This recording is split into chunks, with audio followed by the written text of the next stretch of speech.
sa akin yung mga bagay na walang saysay at ang mga kasinungalingan. Give me neither poverty.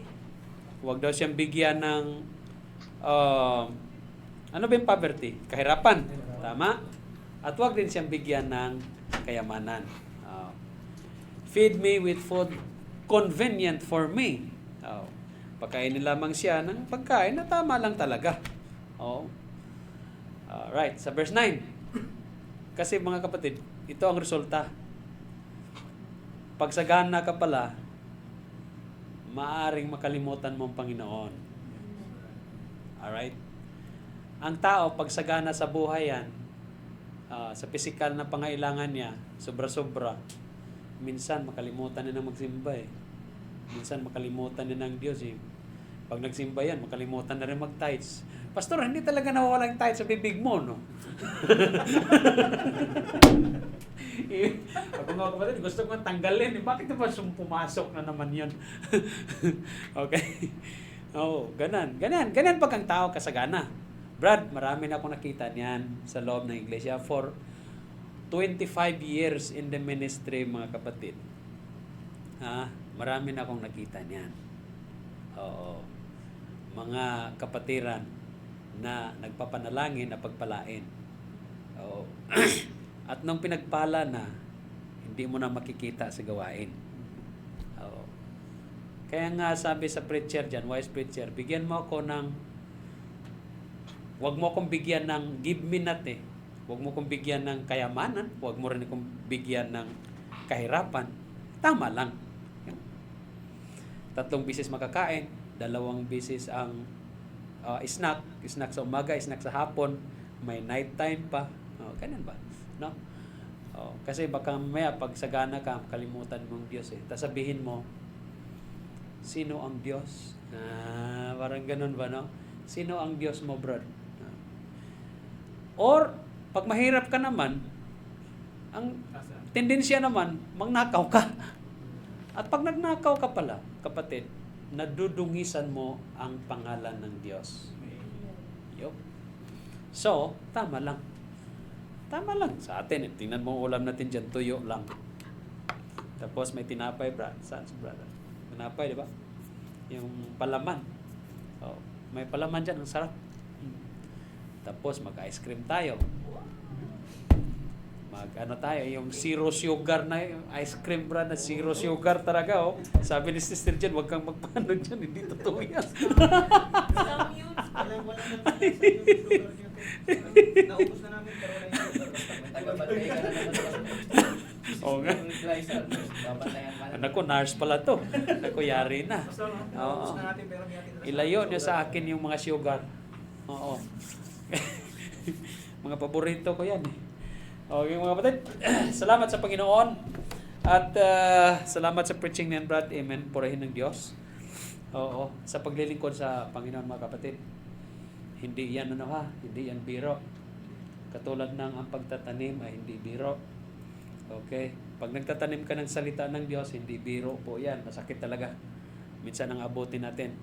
We are sowing in tears sometimes. But yung tears natin, pag nakadala tayo ng mga kaluluwa, talagang it will be a joy sa naghahasik. Amen, mga kapatid? Ganun yan. Ganun na ang paglilingkod natin sa Panginoon. Hindi yung bukas na, mamaya na lang. Pastor, pagka ina-assign ka, sabihin mo, sunod na lang, ganito. Wag! Pag ina-assign ka, kapatid, Brother Joey, bira! Brother Alan, bira! Seek ye first the kingdom of God. Seek first the kingdom of God and all His righteousness, and all these things shall be added unto you. Paliwanag mo na. Ayos. Tapos na. 5 minutes. Done. Hindi, pagkatitira niyo si Brother Alan, ha? May trabaho lang yan si Brother Alan. Sinabihan ko, siya lang. Si Brother Alan, sunod yan. Brad, pag wala ka na, hindi na busy, Brad, sa trabaho. Pag hindi na busy, Brad, ha? Devotion, ha? Yes. Amen? Okay?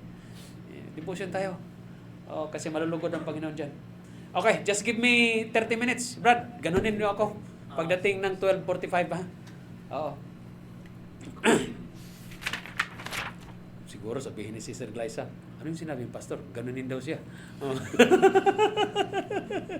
Klase wala ng pastor dito. Ginaganon. Alright. Kasi minsan time conscious din tayo.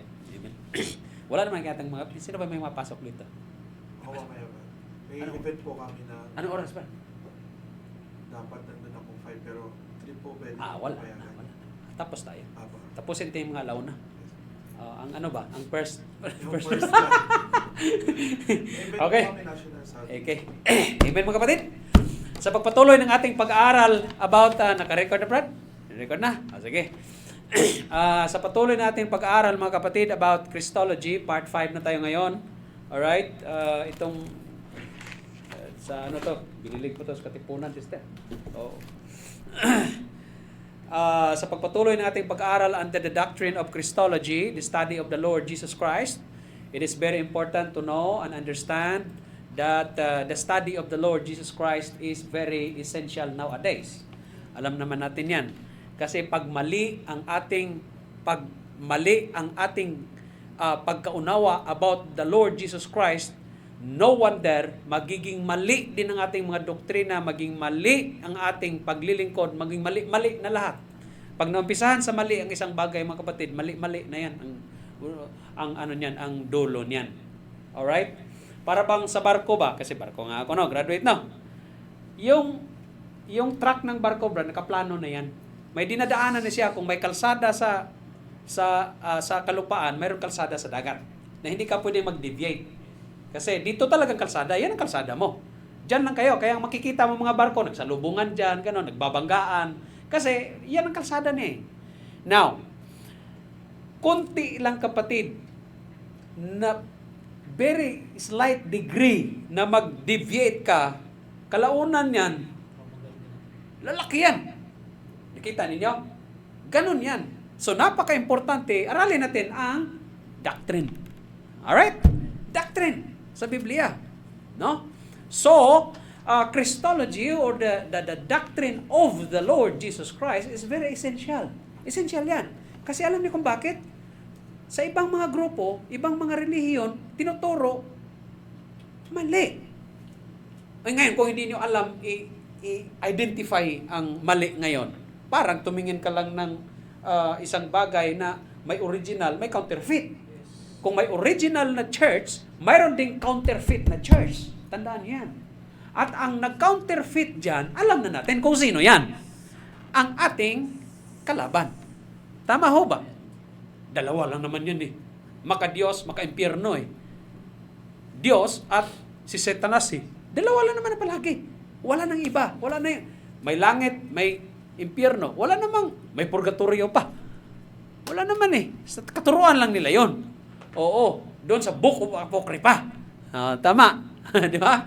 Oh. So, importante. Sa araw ito, ang pag-aaral natin is about Jesus Christ is the target of satanic attack.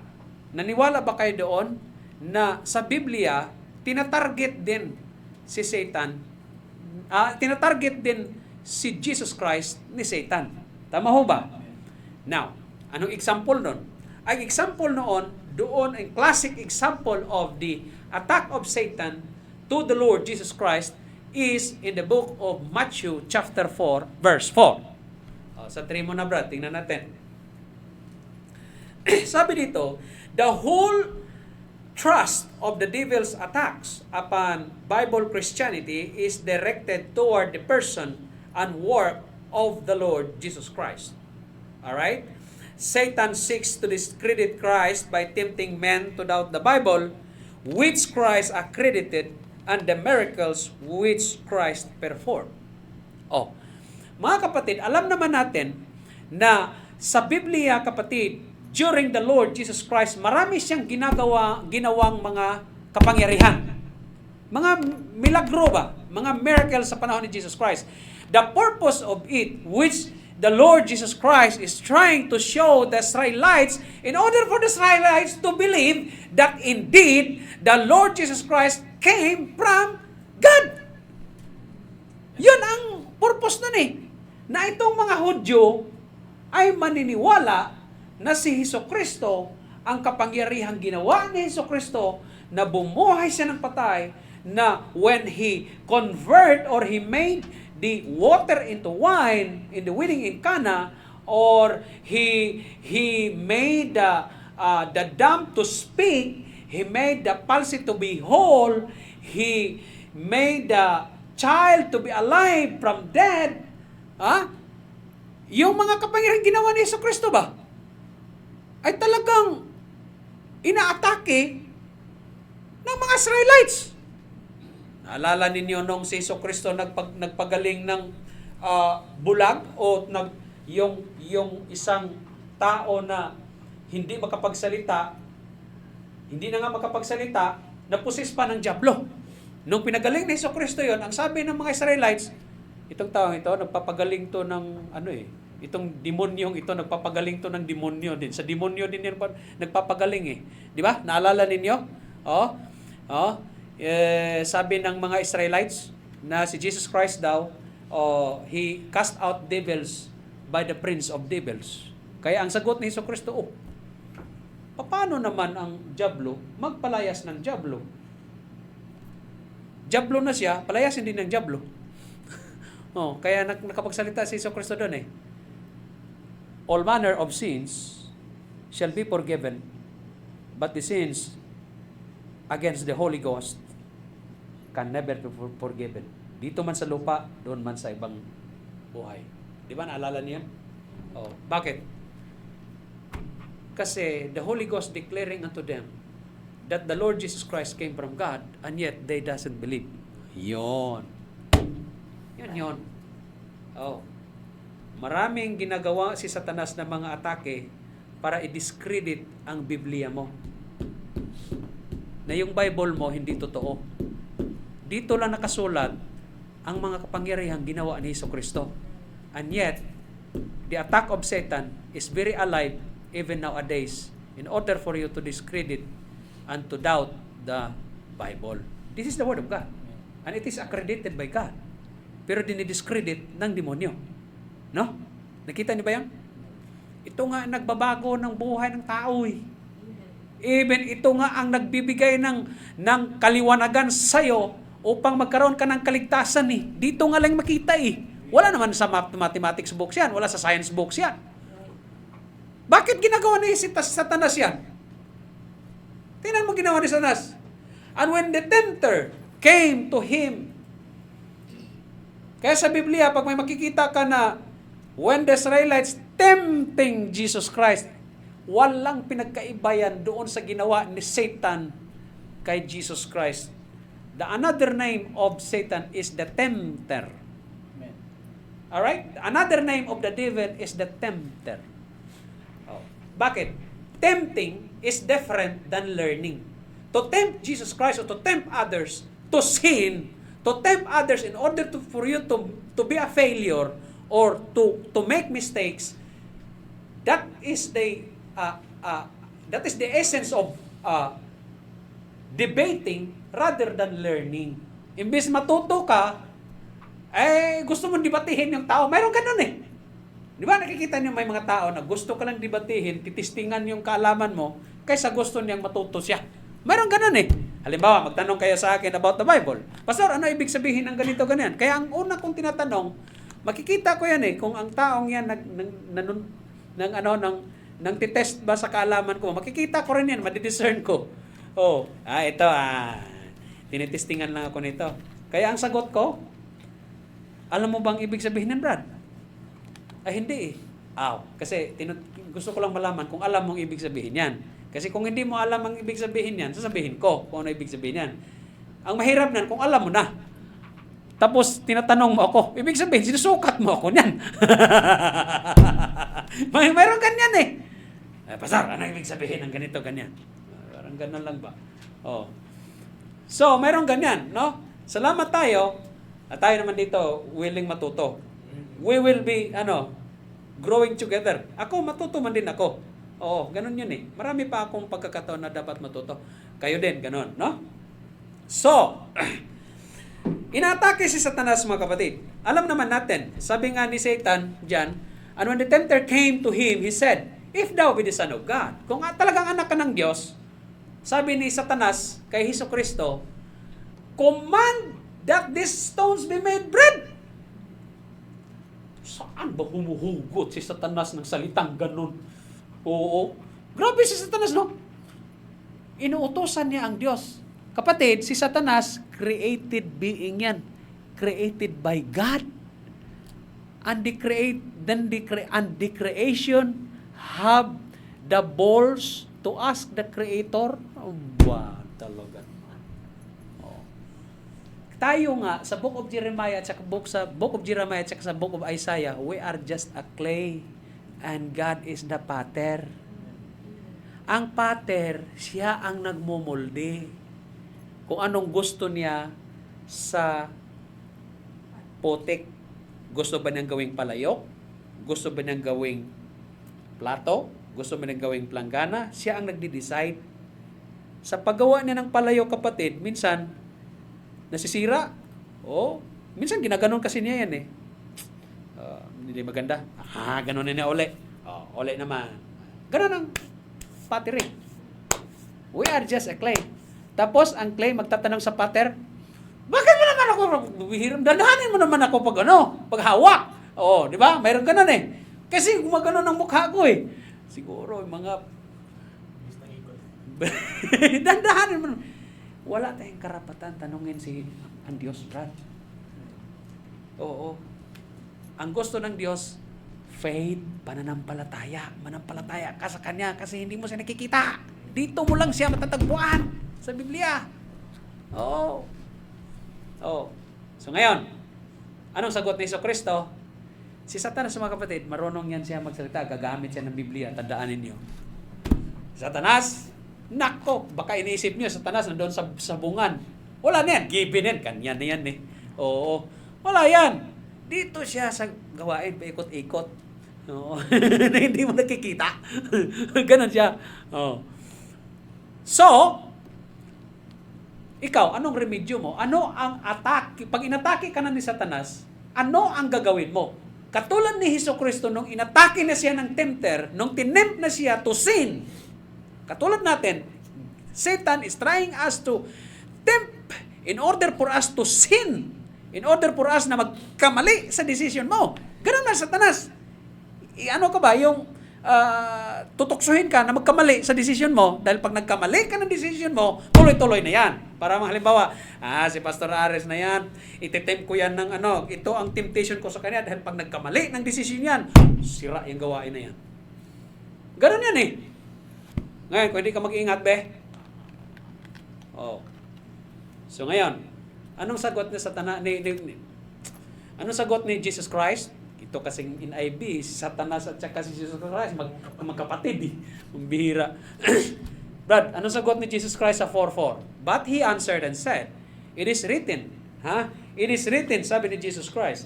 It is written in the book of Deuteronomy chapter 8 verse 3. Ang sabi diyan, man shall not live by bread alone, but by every word that proceedeth out of the mouth of God. It is written in the book of Deuteronomy chapter 8 verse 3. Tingnan nyo, ano ibig sabihin, Pastor? Ang ibig sabihin lang, kung may atake si Satanas sa inyo, dapat mayroon kayong pangontra. And the best tool ng pangontra sa atake ni Satanas ay ang salita ng Panginoon. Kasi si Satanas, mga kapatid, perfect kung tumaiming yan. Very perfect, very precise si Satanas, mga kapatid, para tumaiming sa'yo. Oo. Halimbawa, nagka-problema ka. Ikot-ikot ka ngayon, nakalimutan mo ng manalangin. Dahil may problema ka nga, lalo na may problema ka sa pananalapi. Nagkalimutan mo ng manalangin. Lord, ganito, ganyan. Nakalimutan mo na. Basta, nag-iisip ka na lang kung sino lalapitan mo. Sabi nga sa probinsya, ang taong gipit, sa Bombay kumakapit. Yung iba sa bading kumakapit. Nagkamali ka ng decision ngayon, Brad. Di ba? Nakita ninyo? Bakit? Kasi dapat, hindi mo makalimutan dapat na may Diyos ka. Lalo na mananampalataya ka. Sabi ko ng Diyos dyan sa Deuteronomy chapter 8:3, sabi ng Diyos sa panahon ni Moses, itong mga Israelites kasi, panahon ni Moses, 40 years, ilan yun, Brad? 40 years. wandering in the wilderness. Hindi man lang nila nakikita na ang mga sapatos nila for 40 years. Brad, sapatos natin, bago pa ito hanggang ngayon. Ganon ang mga pangyapak nila. Panahon ni Moses. Oo. Yan tayo ngayon. Nagrereklamo na tayo. Ang dami mo na nga sapatos. Parang ganyan. Pamigay mo na yung iba. Hindi, Pastor. Bumibili ako ng maraming sapatos. Panghambog ko to eh. Panghambog talaga ba yun? Brand for yes ko pastor. Sa brand for list pa eh, no? Oo. Paano? Totoo ko ba yun, sister? Totoo ba yan? Hindi po yung scam. Hindi real pastor. Legit pala talaga. Nagkamali tayo ng desisyon, bra. Oo. Pastor, nagkamali ng desisyon, no? Grabe, no? Mura, no? Puro orange ka rin yung sapatos. Pero maganda. Orange. Yung mga kulay ba? Hinahanap ko nga, yellow eh. O meron din pastor. Hindi ka man pastor. Parang liberal party talaga ba? Mga neon colors. Oh. Mga pastor pag tumatawid, kita-kita kayo. Oo. Parang reflector na neon color. Kami nga ni Brother Chris, pag nag-jogging kami at yellow ang isinuot ko, Brad, kitang-kita ng mga tao eh. Gumaganon ko, yellow yan ah. Hindi nyo alam, liberal party ako eh. Alam ninyo eh. Lapit ng eleksyon. So, mga kapatid, tingnan mo, anong sabi ni Jesus Christ? Know that man doth not live by bread only, but by every word that proceedeth out of the mouth of God. The Lord, that man live. Kita mo yan? Kapatid, alam nyo kasi, pagpuspos ka sa salita ng Panginoon, iba ang naibibigay ng salita ng Diyos na kalakasan sa iyo kumpara sa mga pisikal na bagay na yan. Tandaan niyan. There are 3 kinds of fasting: partial fasting, absolute fasting, and supernatural fasting or extraordinary fasting. Sino ang kagagawa nun? Jesus Christ, si Moses. Alam niyo ba si Moses? Nung doon sa Mount Sinai, pag napuntahan natin ulit mga kapatid, nung doon siya sa tuktok, 40 days siya doon. He was communing with God while they're making the 10 commandments and the commandments of God. And then, bumaba siya, di ba? Wala siyang pagkain nun, walang tubig, wala siyang baon, walang pagkain, walang tubig. 40 days and 40 nights yun. Bumaba siya. May nangyari doon sa baba. Mayroong calf na ginawa doon ng kining mga Israelites. Nagalit ang Diyos. Binato niya yun. Di sira uli yung table of stone. Balik siya uli doon sa taas. Kasi inutusan yung Diyos, bumalik ka dito. Pagbatay dito sa taas, ikaw na ang carve ng bato para susulatan natin. Ginawa uli yun, ang 10 commandments and the commands. Alright, ano nangyari? That was again 40 days and 40 nights. Sinulat ba doon na nagutom si Moses? No. Bakit? Man shall not live by bread alone, but by every word that proceeded out of the mouth of God. Ang Diyos lang ang magbigay ng kalakasan sa iyo. Kahit pa, Brad, pwede ba akong umuwi ngayon? Hindi mo na ako magsimba. Bakit? Parang natatakot ako eh. Kailangan kong uminom ng gamot eh. Ganito, ganyan. Bakit? Ano ka ba? Sugar ako eh. Hindi mo alam na ang Diyos ang magpapalakas sa'yo? Kahit may sugar ka? Oo. Si pastor naman, ayan na naman eh. Pinagmamalaki na naman yung okay yung ano niya eh. Kahit may sugar siya eh. Wala pang nararamdaman eh. Babagsak ka niyan, pastor. Pag bumagsak tayo, anong gagawin natin? Andyan si Pastor Randy eh. Andito si Pastor Lemuel. Hala, ano ba bang hinihintay nyo?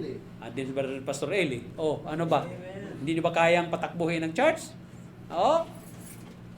Kaya niyo yan. Bakit? Ang Diyos ang magagabay sa atin. Amen? So, inatake ni Satanas si Jesus Christ, mga kapatid. Even the Lord Jesus Christ is not an exemption that Satan attack him. First, by bread. Pagkain. Tandaan niyo mga kapatid. Ang atake ni Satanas hindi nagbabago. Sa kanyang taktika, sa kanyang taktik mga kapatid, si Satanas hindi nagbabago ang kanyang atake, ang kanyang form of attack. Even in the Garden of Eden, hindi nagbago. Ano bang atake niya doon sa Garden of Eden? Nung kaharap niya si Eve, lust of the eyes, lust of the flesh, and the pride of life. Dito naman, lust of the flesh, pagkain eh. Lust of the eyes, sunod. Brad, sa 5. Sa 5, then the devil taketh him up into the holy city. Kanina tempter, ngayon devil na. Kasi Satanas nga yan eh. Oh, niwala kayo. And seated him on a pinnacle of the temple. Nilagay talaga, dinala talaga si Jesus. Bakit kayo pumayag si Jesus Christ at that time? In order for you to understand that even the Lord Jesus Christ, He is also tempted like we are. Katulad natin, na tinitempt din siya and yet He did not sin. Kasi bakit? Modelo kasi natin si Jesu Cristo. Yan. He is our ultimate model. Hindi yon sila si Samuel B, si Piolo Pascual, sila si Catriona Gray. Wala yan. Si Padilla na yan, yung bagong naghiwalay ngayon. Sino ba yung bagong naghiwalay ngayon? Yung mukhang nakupo. Oh, gusto niyo malaman? Ha? Catherine. Catherine, hindi po Catherine. Nung makita nga niya yung anak niya, Brad, talagang masaya gud siya. Gwapo naman pala ng anak ko. Carmina. Ha? Carmina Villarroel. Hindi, sabi ni Ding Dong, nung nakita niya yung anak niya kay Lindsay de Vera, Ah, oy, gwapo, Brad. Oo. Gumanon, ganun Marian Rivera. Iya. Latest yung pastor. Ah, hindi niyo alam, no? Hindi pa napapalitan. Bukas pa din yung revelation pastor. Wala pang internet si pastor. Wala pa akong internet yan, Brad. Data lang, natugig in 1 week. Lalo na pag may internet. Oo. Si doktor lang nung ano ko nalawan pastor Si Dr. Willie ko. Wala yan. Luma na yan. Si Brother Limoy nagbalita sa akin yan. Di ba, Brad? Okay? Dinala ni Satan si Jesus Christ doon sa tuktok talaga. In verse 6. Sabi niya, and he saith unto him, if thou be the Son of God, kung talagang anak ka ng Diyos, talaga ito sa Satanas. Alam naman yan na si Hesus Kristo, anak ng Diyos eh. Sa makatimp lang talaga eh. Gusto lang talaga niyang subukin eh. Tingnan mo. Oo. Alam ni Satanas, alam nga ng mga legion ni Satanas na si Jesus Christ. Kaya nakiusap nga, alam namin siya, itutorture mo ba kami, thou son of David? Ang oras namin hindi pa dumating. Kaya kung po pwede, doon na lang kami mga baboy papasok. Naalala ninyo? Sabi ni Jesus, masok sa baboy, mga baboy. Kawawang mga baboy. Negosyo ng incheck nasira. Kasi tumalon eh. Tumalon din sa bambangin eh. Nangamatay eh. Oh, di ba? Ganun yun eh. Oh. Tumalon. Sana kung ando, sana or kung nandun tayo eh. Busog tayo. Oo. So, anong sinabi ni Satanas? Cast thyself down. Ihulog mo yung sarili mo. Inutusan ni Jesu Kristo. Ihulog mo yung sarili mo. Tumalon ka dyan. Oo. Sabi niya, bakit? He shall give His angels because it is written. Kita mo, si Satanas mga kapatid, nagkukot ng Biblia yan. Tandaan ninyo. Si Satanas nagkukot din ng Bible. Mali nga lang. Ginawa ng mali ba? Ang pag-quote niya, nilagyan niya, dinagdagan niya, minali niya ang pagkaintindi, ganon. Okay. He shall give His angels charge concerning thee, and in their hands they shall bear thee up, lest at any time thou dust thy foot against a stone. Nag-quote siya doon sa Book of Psalm. Sa Book of Psalm, sinabi na yun eh. Nagko-quote siya, kapatid. Doon sa Book of Psalm. Tingnan natin. 91. Oh, Book of Psalm, chapter 91, verse 11 to 12. Oh. Sa verse 11, for He shall give His angels charge over thee to keep thee in all thy ways. Kapatid, nung nanalangin si King David dito, abay, it is a prayer of protection ng Diyos sa kanya.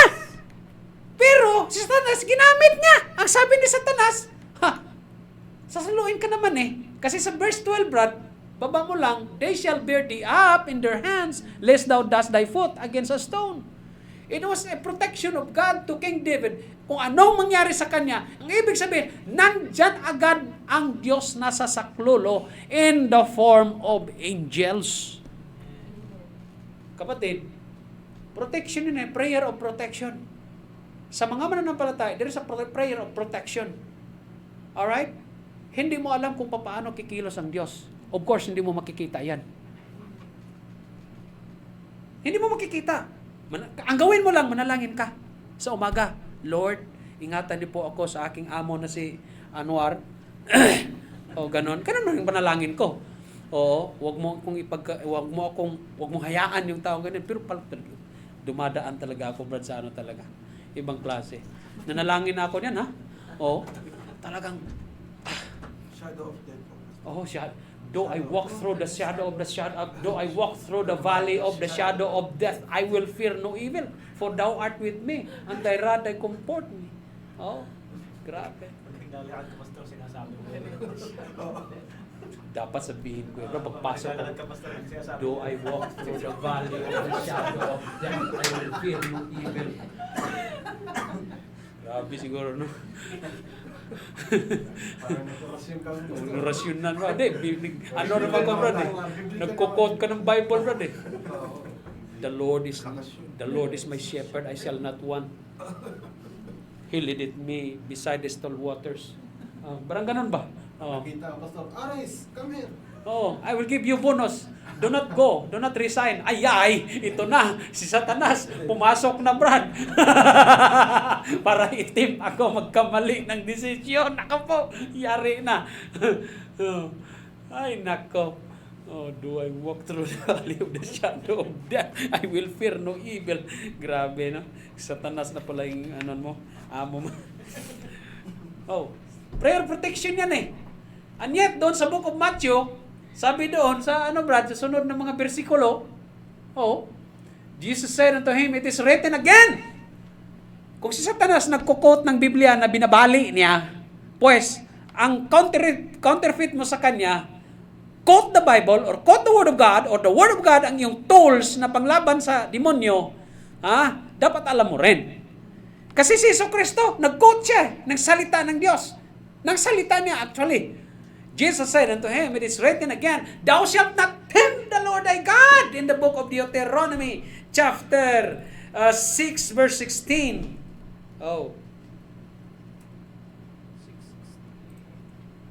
Deuteronomy 6:16. Ye shall not tempt the Lord your God as ye tempted Him in Massa. Alam niyo ba yung Massa kung saan banda? Dito na rin yan, banda sa sa Mount Sinai na yan eh. Masan Meribah ang pangalan niyan. Bakit? Kasi ang mga tao tinitempt nila si Moses. Moses, dinadala mo ba kami dito para mamamatay? Wala kaming mainom dito. Hindi nila alam na ang Diyos nagpo-provide ng lahat. Dapat ganun din tayo. Alamin natin dapat na ang Diyos ang nagpo-provide ng lahat. Kaya nga sabi ng Diyos, okay, bring thy rod, Moses, tapos punta ka doon sa go near upon the rock, okay? And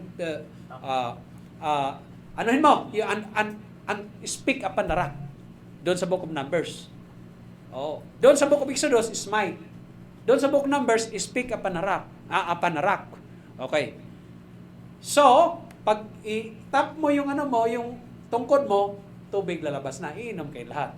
Ang ginawa ni Moses, hinampas ng 2 beses, sa galit din niya sa mga Israelites Kaya anong nangyari? Bumaha. That is why, sabi ng Diyos, do not tempt the Lord your God. Satan, dapat wag mo i-tempt yung Diyos mo. Ganun ba? Kasi created being ka Akong creator mo No. I am creator yung si Lucifer pa siya. Okay? Pero ang Satanas na siya, hindi yung Diyos nag-create sa kanya Magkamali tayo dyan. Kasi may mga grupo nagsasabi na, di ba pastor, ang Diyos ang nag-create ng lahat ng bagay dito sa mundo? Opo. O di ibig sabihin sana, nananarin niya si Satanas kasi siya ang nag-create. Anong nag-create?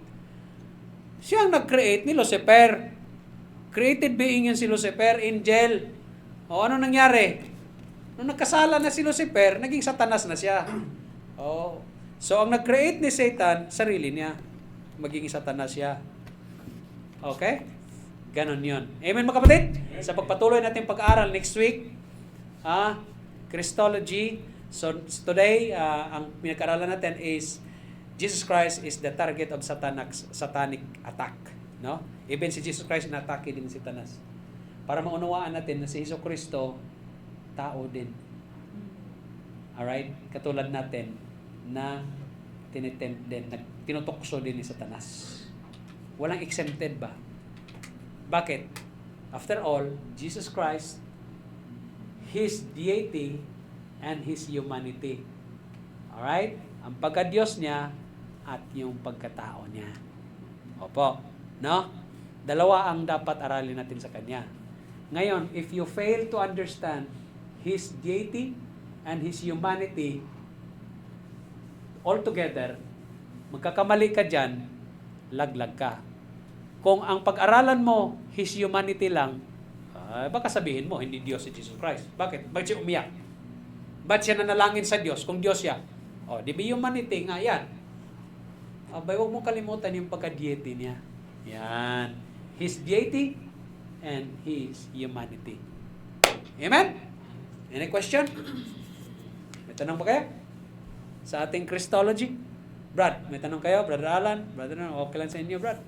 Brad, huwag kayong mahiya. Huwag kayong mahiya, mga kapatid, magtanong. Malay nyo, hindi ko kayang sagutin. Di, pag-aralan natin. Alright? Ganun lang. Amen? Walang tanong? Ako magtanong. Sunod na lang. Alright?